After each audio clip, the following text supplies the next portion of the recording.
Selamat siang anak-anak, ketemu lagi dengan saya, Evi Maria, dosen pengajar mata kuliah perpajakan di Prodi D3 Sistem Informasi Akuntansi. Sesi ini kita akan bahas mengenai pajak penghasilan umum.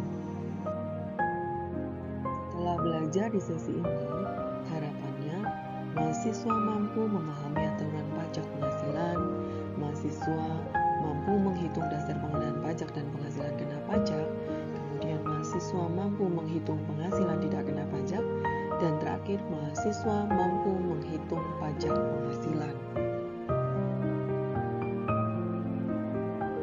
Dasar hukum dari pajak penghasilan ini ada di Undang-Undang Nomor 7 Tahun 1984. Undang-undang ini berlaku sejak 1 Januari 1984. Tapi kemudian undang-undang ini telah berubah beberapa kali, ya. Dan terakhir kali diubah dengan Undang-Undang Nomor 36 Tahun 2008. Sampai saat ini undang-undang ini masih berlaku. Isinya tentang apa? Isinya tentang aturan tentang pengenaan pajak penghasilan kepada subjek pajak atas penghasilan yang diterima atau diperolehnya dalam tahun pajak. Ingat, kalau tahun pajak itu satu tahun takwim, yaitu 1 Januari sampai 31 Desember. Jadi, dalam undang-undang ini nanti diatur siapa sih subjek pajaknya, siapa sih yang tidak termasuk subjek pajaknya, apa sih objek pajaknya, apa sih yang tidak termasuk objek pajaknya, kemudian tarif pajaknya, terus kemudian cara menghitung pajaknya, ya, diatur semua dalam undang-undang ini.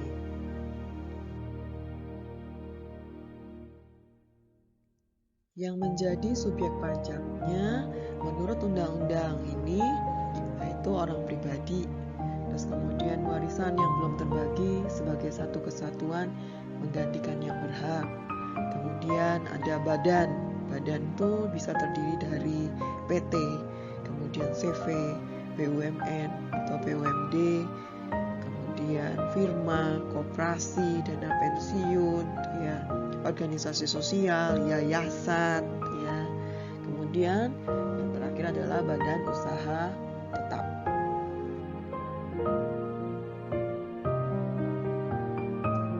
Subjek pajak ini bisa dibedakan menjadi dua, yaitu subjek pajak dalam negeri dan subjek pajak luar negeri. Oke, kalau subjek pajak dalam negeri ini terdiri dari 3. Yang pertama yaitu subjek pajak orang pribadi dalam negeri, subjek pajak badan dalam negeri, kemudian subjek pajak warisan. Siapa sih subjek pajak orang pribadi dalam negeri? Ya, berarti orang pribadi yang bertempat tinggal atau berada di Indonesia lebih dari 183 hari dalam jangka waktu 12 bulan. Ya. Jadi, dia tidak harus berturut-turut tinggalnya, pokoknya lebih dari 183 hari. Ya. Atau orang pribadi yang dalam 1 tahun pajak berada di Indonesia dan mempunyai niat bertempat tinggal di Indonesia. Ya. Terus kemudian yang kedua, subjek pajak badan dalam negeri. Ya, maksudnya apa? Yaitu maksudnya badan yang didirikan atau bertempat kedudukan di Indonesia. Kecuali badan pemerintah yang memenuhi kriteria 1. Pembentukannya berdasarkan ketentuan peraturan undang-undang. Kemudian pembiayaannya bersumber dari APBN atau APBD. Kemudian penerimaannya dimasukkan ke dalam anggaran pemerintah pusat atau pemerintah daerah, dan pembukuannya diperiksa oleh aparat pengawas fungsional negara. Terus kalau subjek pajak warisan itu maksudnya gimana? Yaitu warisan yang belum dibagi sebagai satu kesatuan menggantikan yang. Kalau subjek pajak luar negeri ini bisa orang pribadi, bisa juga badan. Ya. Jadi orang pribadi yang tidak bertempat tinggal di Indonesia, ini subjek pajak luar negeri. Orang pribadi yang berada di Indonesia tidak lebih dari 183 hari dalam jangka waktu 12 bulan. Ya. Atau badan yang tidak didirikan dan tidak berkedudukan di Indonesia, yang menjalankan usaha atau melakukan kegiatan melalui badan usaha tetap di Indonesia. Ya. Terus kemudian subjek pajak luar negeri itu bisa juga orang pribadi yang tidak bertempat tinggal di Indonesia. Orang pribadi yang berada di Indonesia tidak lebih dari 183 hari dalam jangka waktu 12 bulan. Atau badan yang tidak didirikan dan tidak berkedudukan di Indonesia yang dapat menerima atau memperoleh penghasilannya dari Indonesia, tidak dari menjalankan usaha melalui badan usaha tetap di Indonesia.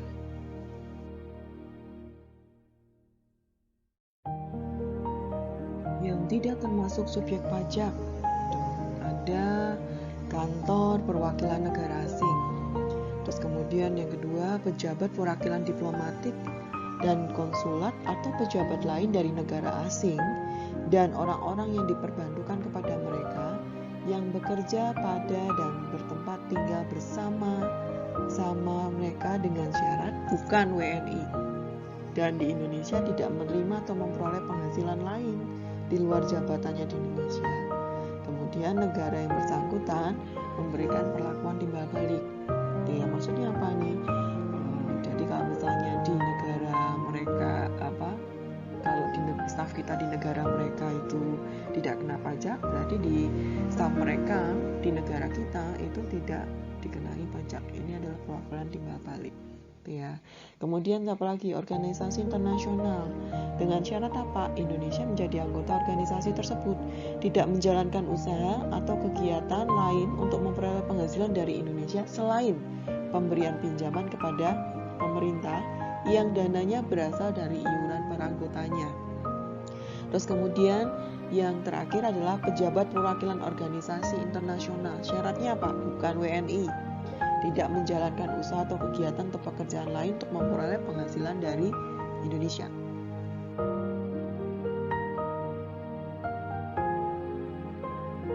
Pertanyaan selanjutnya, siapa sih wajib pajak penghasilan? Ya, sebelumnya kan tadi kita sudah belajar subjek pajak. Kita mengenal ada subjek pajak dalam negeri, ada subjek pajak luar negeri. Kalau dalam negeri maupun luar negeri itu ada subjek pajak orang pribadi, ada subjek pajak badan. Ya, jadi jika sekarang subjek pajaknya orang pribadi dalam negeri, dia akan jadi wajib pajak, wajib pajak penghasilan jika memperoleh penghasilan melebihi penghasilan tidak kena pajak. Ya, jadi kalau kalian punya penghasilan lebih besar dari PTKP, berarti kena pajak, ya.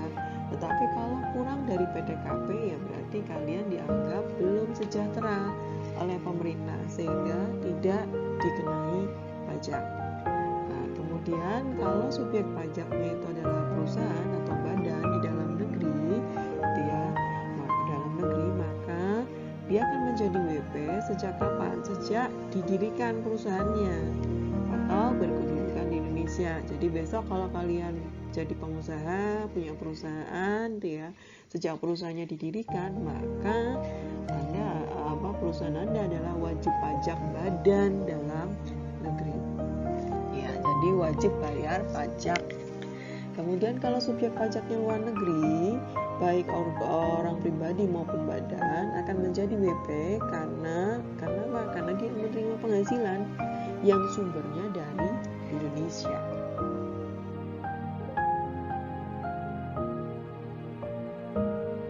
Ini sekarang disajikan perbedaan antara wajib pajak dalam negeri dan wajib pajak luar negeri. Ya, jadi kalau wajib pajak dalam negeri dikenai pajak untuk penghasilan yang diterima dari Indonesia dan luar Indonesia. Ya, jadi ketika kalian terima penghasilan dari Indonesia yang sumbernya dari Indonesia dan luar Indonesia, itu pasti akan dikenai pajak kalau kalian adalah WP dalam negeri. Kemudian pajak dikenakan berdasarkan penghasilan neto. Tarif pajaknya menggunakan tarif pajak pasal 17. Kemudian punya kewajiban untuk menyampaikan SPT. Terus kemudian kalau wajib pajaknya luar negeri, nah akan dikenai pajak atas penghasilan yang berasal hanya dari Indonesia. Pajaknya berdasarkan apa? Bukan penghasilan neto, bukan penghasilan bersih, tapi penghasilan bruto. Kemudian tarif pajaknya pakai apa? Kalau pajak luar negeri, maka dia akan menggunakan PPh pasal 26. Jadi tidak menggunakan tarif pasal 17. Kemudian tidak wajib menyampaikan SPT. Undang-undang tentang pajak penghasilan ini mengatur tentang objek pajak. Objek pajaknya apa? Adalah penghasilan. Penghasilan yang gimana? Ya semua penghasilan yang didapat oleh orang pribadi ataupun badan gitu ya. Misalkan apa? Ada imbalan dari pekerjaan, gaji, upah, bonus, pensiun, kemudian gratifikasi, kemudian apalagi honor, tunjangan, kemudian apa? Hadiah dari undian dan penghargaan. Ini kena pajak, kenapa dianggap sebagai penghasilan. Kemudian apa? Laba usaha. Terus kemudian keuntungan karena penjualan atau pengalihan harta. Terus kemudian penerimaan kembali pembayaran pajak yang telah dibebankan sebagai biaya dan pembayaran tambahan pengembalian pajak.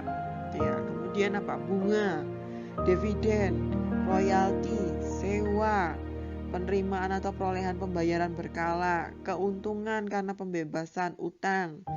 Kemudian ada selisih, selisih kurs mata uang asing, keuntungan karena selisih kurs mata uang asing, selisih lebih karena penilaian atau revaluasi aset tetap, premi asuransi, penghasilan dari usaha berbasis syariah, imbalan bunga, surplus Bank Indonesia, tambahan kekayaan neto yang berasal dari penghasilan tapi belum kena pajak, yaitu harus kenai pajak dulu. Kemudian apa? Iuran yang diterima oleh anggota. Ini adalah objek-objek pajak penghasilan. Yang dikecualikan dari objek pajak antara lain: 1. Bantuan atau sumbangan, termasuk zakat yang diterima oleh badan amil zakat atau lembaga amil zakat yang dibentuk atau disahkan oleh pemerintah dan yang diterima oleh penerima zakat yang berhak atas sumbangan keagamaan yang sifatnya wajib bagi pemeluk agama yang diakui di Indonesia. Jadi kalau sumbangan atau dalam bentuk zakat tersebut diterima di badan amil zakat yang disahkan oleh pemerintah, maka itu dikecualikan dari objek pajak penghasilan. Tetapi kalau zakat itu diberikan ke lembaga yang belum disahkan, lembaga zakat yang tidak dibentuk dan disahkan oleh pemerintah, ya berarti merupakan objek pajak penghasilan. Terus kemudian yang kedua yaitu harta hibah, yang diterima oleh siapa? Keluarga saudara dalam satu garis lurus. Kalau satu garis lurus berarti ini keluarga kandung ya, dari ayah dan anak, orang tua dan anak kandung. Terus kemudian hibah yang diterima badan keagamaan, badan sosial, dan badan pendidikan. Kemudian yang dikecualikan dari objek pajak penghasilan adalah warisan, beasiswa, harta yang diterima, termasuk setoran tunai yang diterima oleh badan sebagai pengganti saham atau sebagai pengganti penyertaan modal. Ini dikecualikan dari objek pajak penghasilan. Kemudian apalagi natura dan kenikmatan lain dari wajib pajak atau pemerintah, ini juga dikecualikan dari objek pajak penghasilan. Sekarang kita lanjutkan ke dasar pengenaan pajak. Kalau dasar pengenaan pajak penghasilan itu atas apa sih? Atas penghasilan kena pajaknya. Nah, kalau penghasilan kena pajak untuk WP badan, PKP untuk WP badan itu dikenakan atas penghasilan netonya. Kalau PKP untuk WP pribadi, maka dikenakan atas penghasilan neto dikurangi dengan PTKP. PTKP itu apa? Penghasilan tidak kena pajak.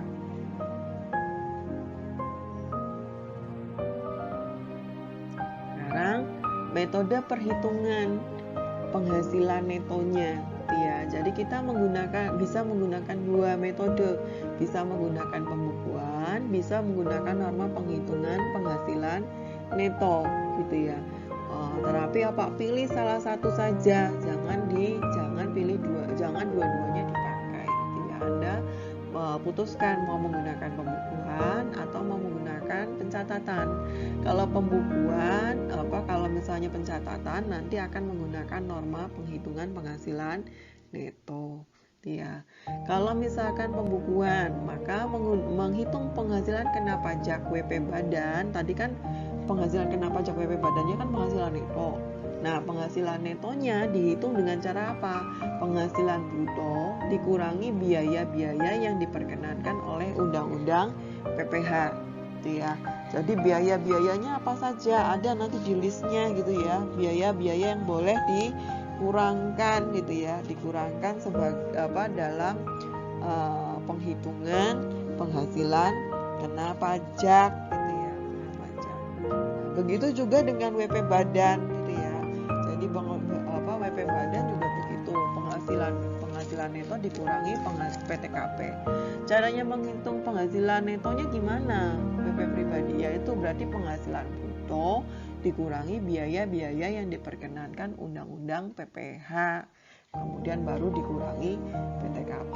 Jadi penghasilan neto kalau metode pembukuan itu ya, caranya ngitung gimana? Penghasilan bruto dikurangi biaya yang diperkenankan oleh Undang-Undang PPh. Biaya-biaya lain biaya-biaya yang dibolehkan itu seperti apa? Biaya-biaya untuk mendapatkan, menagih dan memelihara penghasilan. Contohnya apa? Ya, contohnya ada iuran dana pensiun gitu ya yang dibayar. Terus kemudian ada biaya perjalanan gitu ya yang kaitannya dengan kegiatan usaha gitu ya, biaya yang secara langsung atau tidak langsung berkaitan dengan kegiatan usaha. Misalkan biaya perjalanan, biaya pengolahan limbah, biaya premi asuransi, bunga, sewa, royalti, kemudian promosi, penjualan. Nah, itu tapi sesuai dengan aturan perundang-undangannya gitu ya. Nah, terus kemudian kalau menggunakan norma penghitungan penghasilan neto, berarti normanya itu harus ditetapkan dengan peraturan. Jadi lihat nanti nih, dia ini kerjanya apa? Jadi arsitek kah? Jadi dokter kah? Yang melakukan pekerjaan bebas. Nah, ini bisa menggunakan norma ketika menghitung penghasilan netonya. Syaratnya apa? Peredaran brutonya kurang dari 4,8 M per tahunnya. Jadi ketika memiliki peredaran bruto kurang dari 4,8 M per tahun dan menyelenggarakan pencatatan dan mengajukan permohonan, maka dia bisa menggunakan norma ya. Nah, maka caranya menghitung gimana? PKP untuk WP pribadi itu tadi kan awalnya kan kalau dasar pengenaan pajaknya kan PKP WP pribadi, penghasilan neto dikurangi PTKP. Nah, penghasilan neto caranya ngitung gimana? Norma kalikan dengan penghasilan bruto dikurangi dengan PTKP. Itu metode penghitungannya. Ini cara penghitungan tentang dasar pengenaan pajak itu kita akan latihan nanti terakhir. Tapi sebelum itu kita masuk ke penghasilan tidak kena pajak dulu ya. Penghasilan tidak kena pajak. Nah, elemennya apa aja? Dia ini penghasilan tidak kena pajaknya dalam 1 tahun ya. Jadi 1 tahun diberikan pada WP sendiri besarnya 54 juta. Kemudian status untuk kawin kalau kalian sudah menikah gitu ya, ini ada 4,5 juta.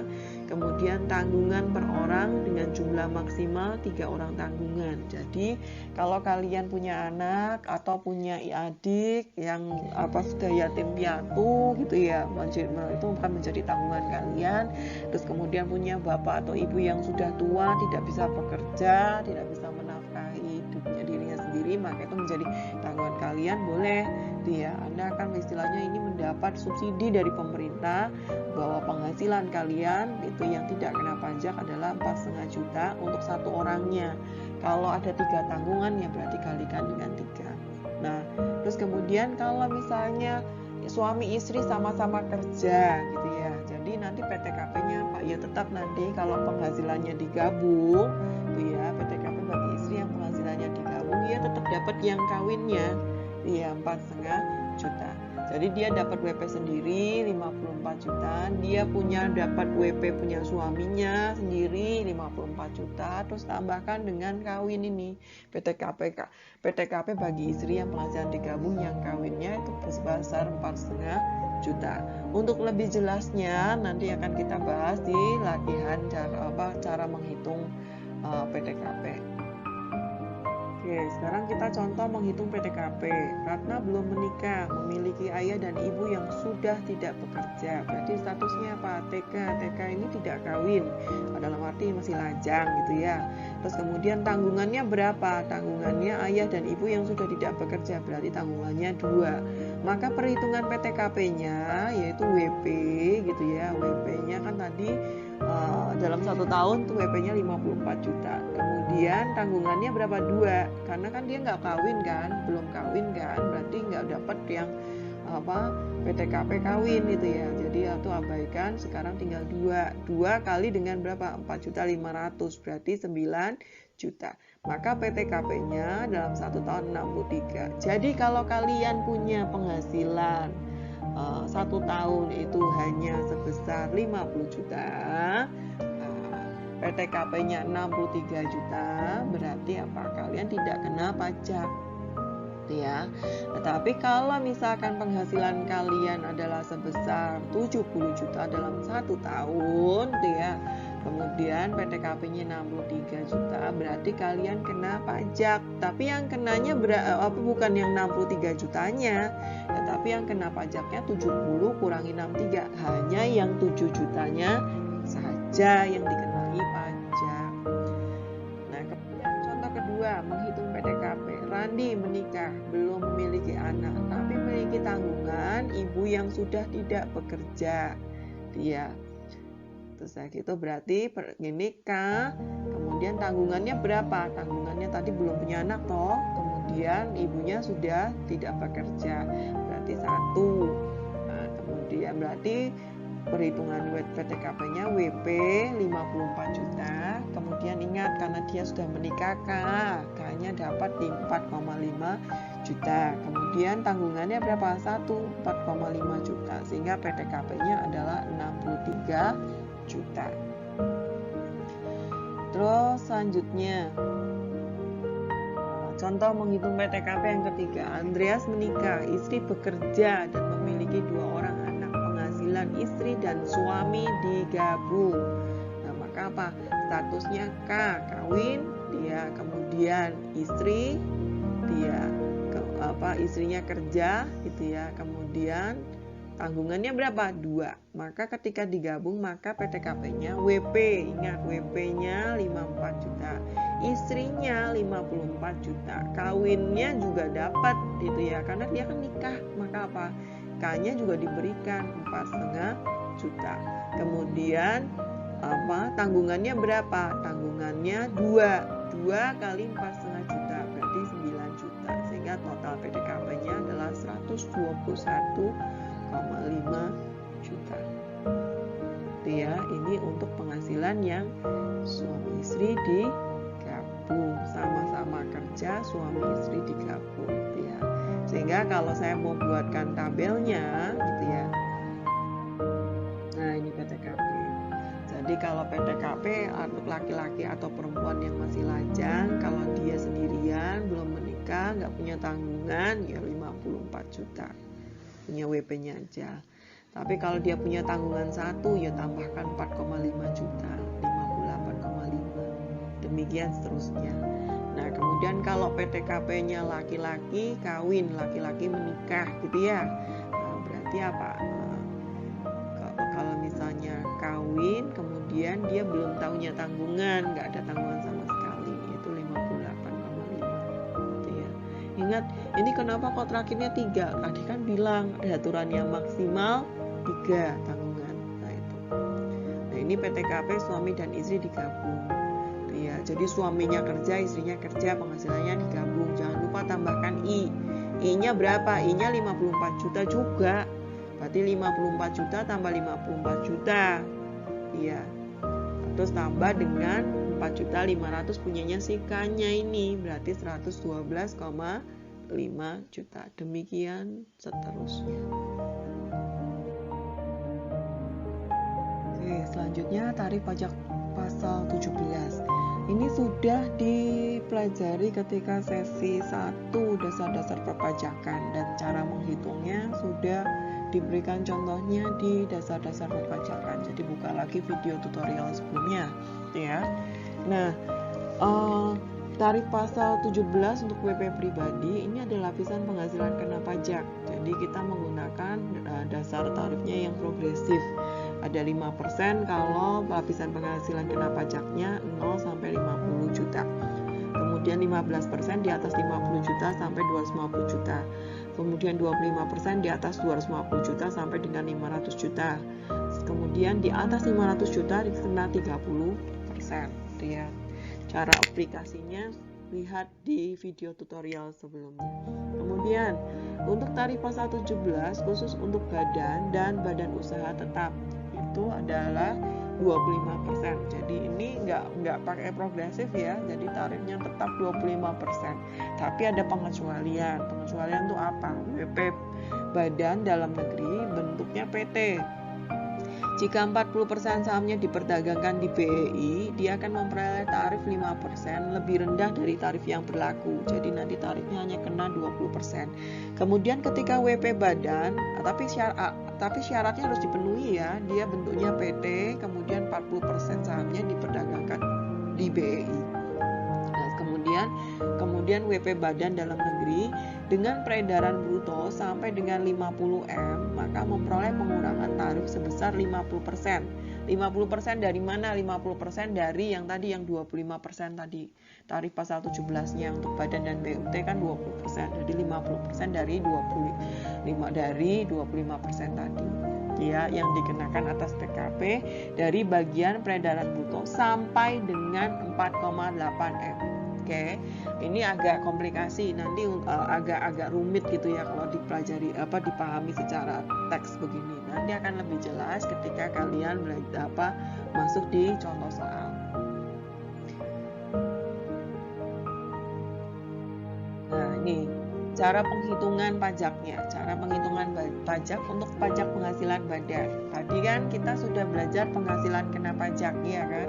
Jadi dasar pengenaan pajak itu mesti dari PKP, penghasilan kena pajak. Dia penghasilan kena pajak, maka dia akan dikenakan tarif pasal 17. Kalau untuk badan tarif pasal 17-nya 25%. Kemudian penghasilan kena pajak itu diperoleh dari mana? Dari penghasilan neto. Tadi kan bilang penghasilan kena pajak sama dengan penghasilan neto. Ya, jadi makanya apa? Penghasilan neto kali dengan tarif pasal 17. Terus ingat tadi kita membreakdown juga ketika bicara dasar pengenaan pajak. Penghasilan neto itu dapat dari mana sih?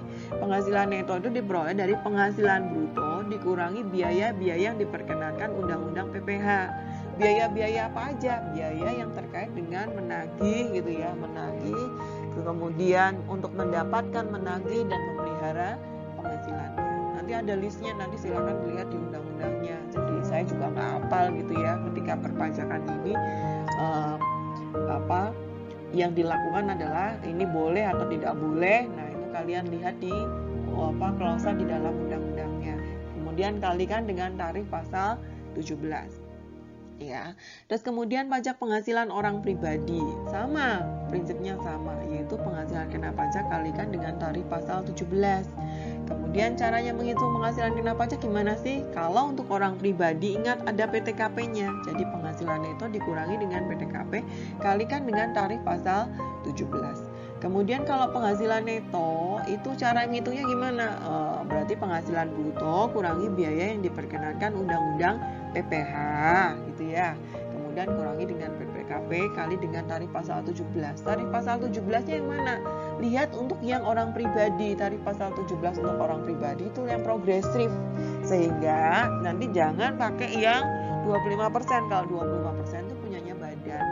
Kalau ini progresif yang mana? Yang 5%, 15%, 25%.